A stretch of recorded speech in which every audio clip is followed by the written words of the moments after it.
Would you like to tell me about your capacity for acquisitions as a result of that intervention or those interventions by the Bank of Industry? Our entry into the aviation sector of the industry wasn't just primarily on just acquiring helicopters and, like I said, finding a technical partner so you can bid for certain contracts. It was really to build capacity. And to build capacity, you needed to set up installations. So we approached the Bank of Industry to build the first ever, to complete, we'd actually started construction, to complete our helipad on Ozumba, which is actually first intercity helipad in Nigeria. And then we also approached them on another occasion to complete our hangar in Ikeja and also in Port Harcourt. The third time we approached the BOI was to build a much larger hangar in Port Harcourt, which has just recently been commissioned. And our largest project, which is the MRO, the Maintenance, Repair and Overhaul Center in Murtala Mohammed Airport. The MRO is basically a new line of business that we're going into, whereby aircraft that normally would be flown out for also manner of checks and maintenance issues can actually be done locally in Nigeria. It's a project that we're very, very excited about. It's a project that the industry has been clamoring for a very long time, and I think it's something that will be of immense benefit, not just to Caverton, but to the aviation industry as a whole, and I dare say Nigeria as a whole. What's the biggest challenge for you in this industry? Cost of financing. I think any business would tell you that's the main problem in Nigeria. Cost of financing. When you're borrowing in local currency, it's double digits in 20s. Even if you're borrowing dollars, you're borrowing at double digits, which is, like I said, goes back to what we were saying about the Bank of Industry. The Bank of Industry at the time was the only organization, or the intervention fund was the only institution that you could approach and get single-digit interest rates.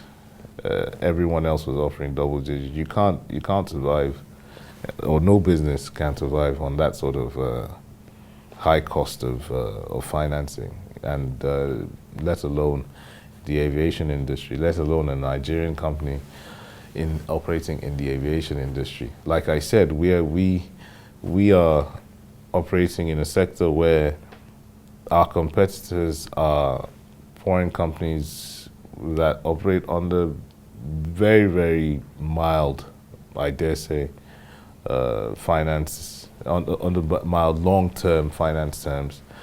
We're only able to get financing at sort of double digit over a shorter period of time. So I think for me, that is the number one issue that our businesses, and I dare say a lot of other businesses, are actually struggling. I think with it, usual things, power and cost of doing business in Nigeria, those are the things that we're more concerned about. I think other things like I thought you were going to go down the usual petroleum industry bill route and all that. We don't really dwell too much on that, because one, we're a service operator, and I think the Nigerian Content Act has benefited us a lot, because it has given us the opportunity to show that a Nigerian-owned company can handle highly technical operations, and two, you can have a Nigerian company and have Nigerian technical staff. Good thing you talked about finance. So what's the scope of the intervention of the Bank of Industry in all of this? Without the BOI, we would have no hangars. Without the BOI, we wouldn't have the helipad.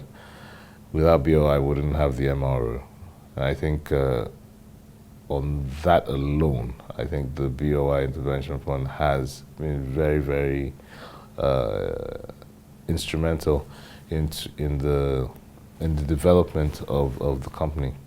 Your revenue is in hard currency, so I want to safely, I hope, assume that you're not under pressure, especially now that people are talking about forex crunch. Our entire income isn't in dollars. It's by law. It's a mix. Usually 60% of our income from the oil companies is in dollars, but at the same time, a significant portion of our expenses is in dollars. Like I said, because we have to, our recurrent training, for instance, we have to fly out all these pilots every now and again to various locations for training. It's in dollars. Spares and maintenance and all is in dollars, and those come at a very high expense. The industry is highly capital intensive. The business is highly capital intensive. So whilst I may, or people, or you may think we do not suffer the volatility of the naira, of the exchange market, we actually have quite a considerable amount of our expenses in dollars as well. At certain points last year, you recorded some losses, and of course, your profit margin didn't soar as you expected it. How have you recovered? And if you have, how did you bounce back? The losses that we've been experiencing of late have more or less been forex-related translational losses, because obviously we by law we report in local currency, in naira. So when you translate our position in terms of our dollar position, in terms of our debt profile into naira, you